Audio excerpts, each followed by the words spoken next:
Se você é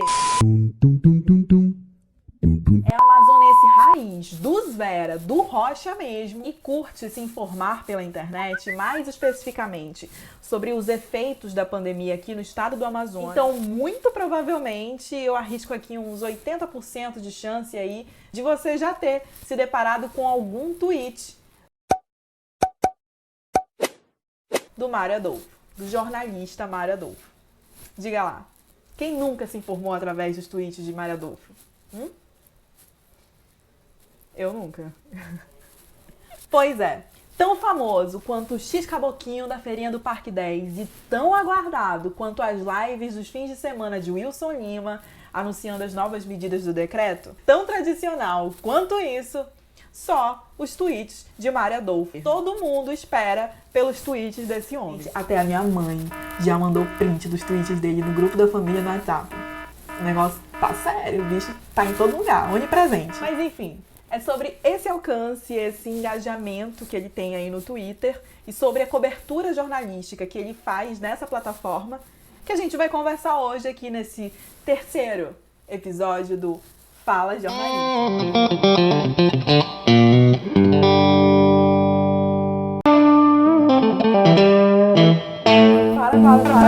Para tudo! Apaga a luz! Apaga tudo! Eu gostaria de abrir um parêntese. Sim, eu adoro abrir parênteses. Porque eu queria falar o seguinte pra vocês. Cobertura jornalística, ela engloba muita coisa. Uma cobertura, ela precisa ter uma interpretação, né, de dados, uma análise de conjuntura, uma análise de contexto, precisa ter dados. Então, assim, fazer tudo isso de uma forma muito imediata pode acabar comprometendo a veracidade e a qualidade da notícia, da informação. Então, assim, quando você receber uma notícia no Zap, agora que vem a dica, tá, gente? Quando você receber alguma coisa no Zap, ou no Facebook, ou no Twitter, ainda que seja no Twitter, é muito importante que você cheque essa informação, que você procure ela em outras fontes, para saber se procede ou não, sabe? Antes de sair por aí disseminando, divulgando, compartilhando, antes de aderir, sabe, a notícia, de pegar ela para si, de criar um afeto, um carinho, um amor pela notícia, antes de você enviar pro seu coleguinha, vai checar, pra gente não acabar reverberando fake news aí pelas redes, né? A gente tá vivendo uma infodemia, além de uma pandemia. Infodemia porque são muitas informações que chegam pra gente sobre a pandemia e que acabam nos deixando muitas vezes assim perdidos. Então é importante que você tenha esse cuidado e esse trato, beleza? Essa é a dica da tia Alessandra.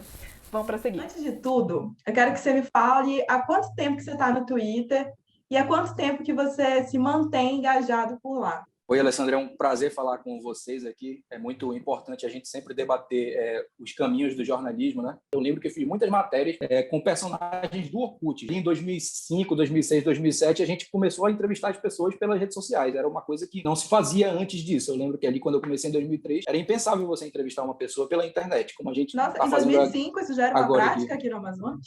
Em 2005, ali no Orkut, estava começando, estava engatinhando essa prática ali de você visitar fóruns para poder entrevistar pessoas. E aí, em 2008, eu recebi um convite do Diário do Amazonas para ir para o Diário para fazer um jornal popular, que veio a ser o 10 Minutos. Era aí, muito comum, né, ver a galera lendo no ônibus. Exatamente, assim. Custava uma 25 prática. centavos, né? Sim, Era barato, acessível, 25 centavos. era acessível. Exatamente. E aí, em 2007 para 2008, nasceu ali o Twitter. Eu lembro que eu fiz o Twitter para fazer o 10 Minutos. A gente, vamos colocar aqui nessa plataforma nova, vamos ver o que é. E aí, em 2009, que a gente fez o Twitter do 10 Minutos. Eu fiz um para mim e fiz o Twitter dos 10 Minutos e a gente compartilhava informações ali no Isso é um Twitter ponto do 10 interessante Minutos. também se destacar, que o jornalista que tem essa coisa de querer aderir a tudo que surge, né?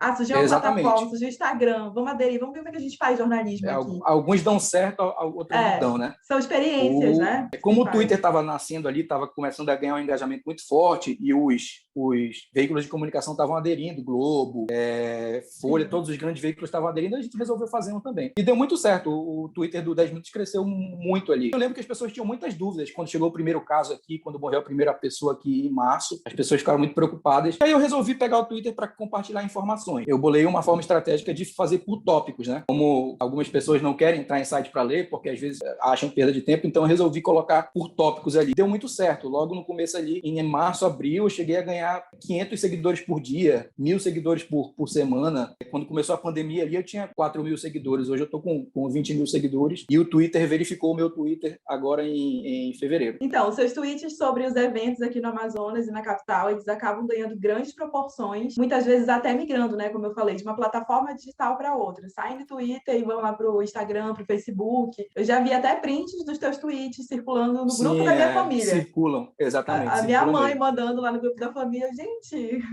E aí saem do Twitter e vão para o WhatsApp, vão para o Facebook, né? E você tem realmente um amplo alcance, assim, nas redes.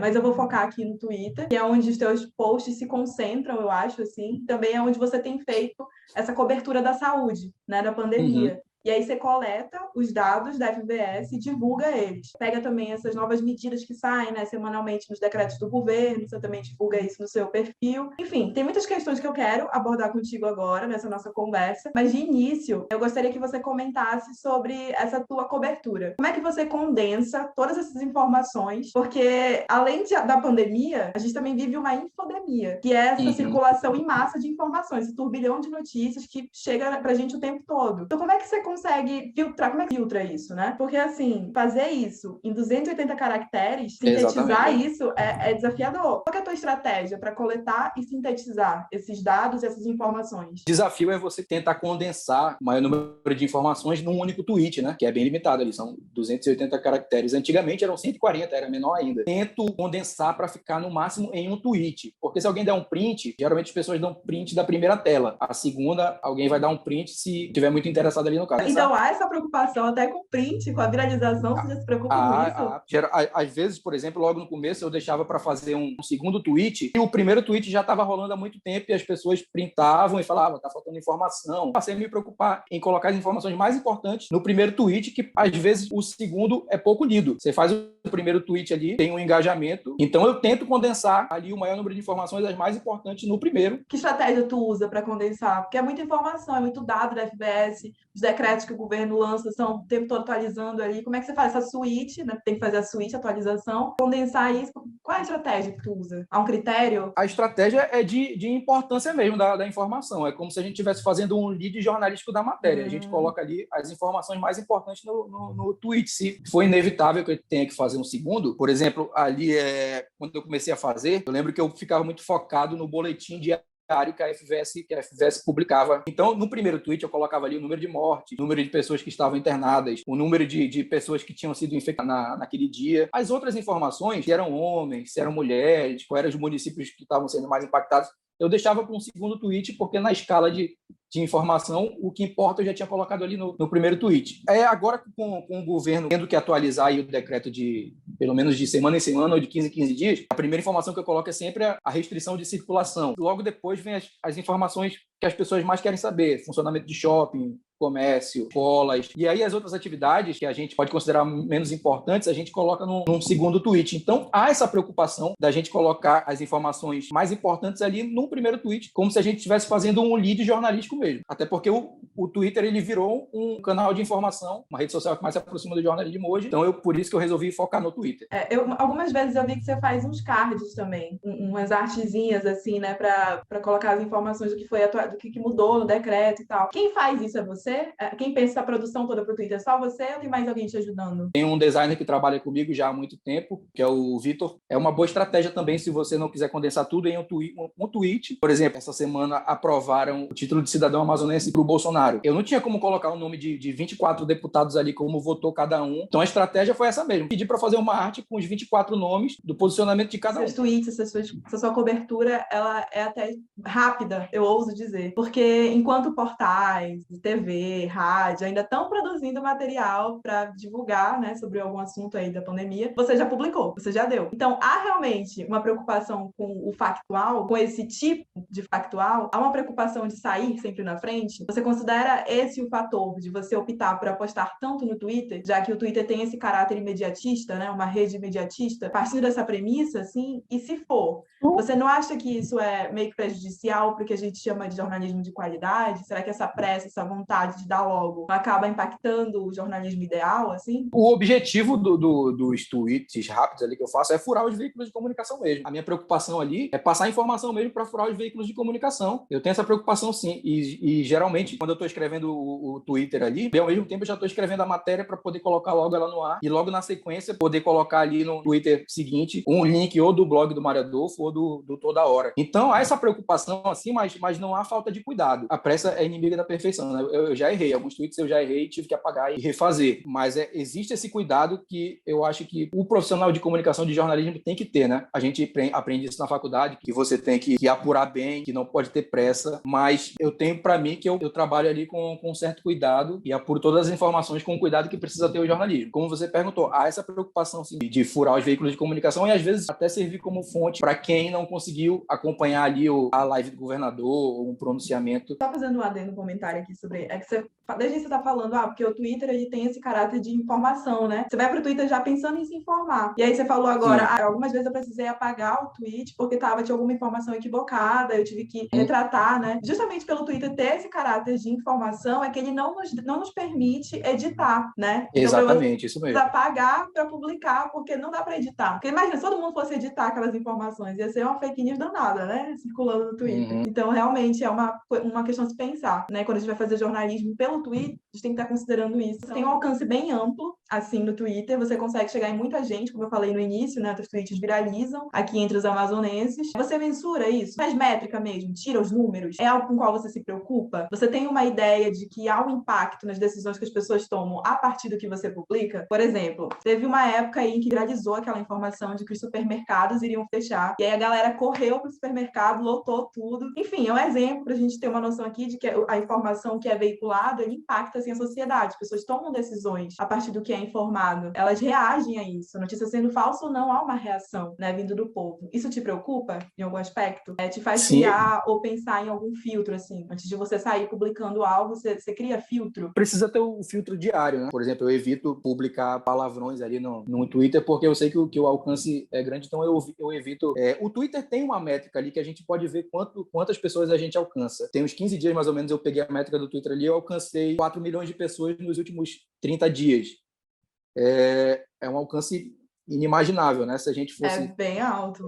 As pessoas, às vezes, elas viram aqueles leitores de manchete, né? Então, se a gente conseguir condensar tudo num tweet ali, a pessoa meio que está lendo só a manchete e não precisa entrar num portal para ler a informação inteira. O meu Twitter ele serve como fonte de informação para muita gente, né? O alcance é muito grande, por isso que a gente precisa ter essa preocupação jornalística mesmo. Não é qualquer um que consegue fazer essa cobertura. Você tem especializado no jornalismo ali mesmo para você ter o cuidado daquilo que você está fazendo. Vou aproveitar esse teu gancho que tu falaste sobre leitores de manchete, né? As pessoas elas estão meio que preguiçosas e acostumadas a se contentar só com a manchete da notícia.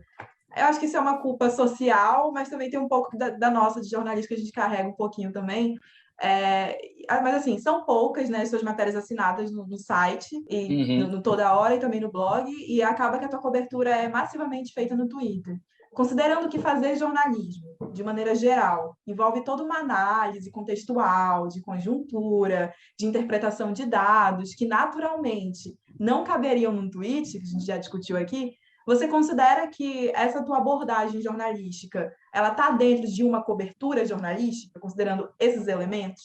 Você acha que dá para se fazer uma cobertura jornalística completinha, assim, fechadinha, redondinha, no Twitter? Você acha que há uma diferença? São 3 perguntas, né? Aí a terceira. Você acha que há uma diferença entre divulgar informação e fazer jornalismo? Você consegue fazer assim, uma cobertura pelo Twitter, mas eu acho que não, de forma ampla você não consegue. Você consegue colocar ali os tópicos mais importantes para gerar uma leitura rápida, mas os veículos eles acabam se completando. O Twitter ele precisa gerar um link para algum outro canal aí ou para um site. Tudo uma convergência, né?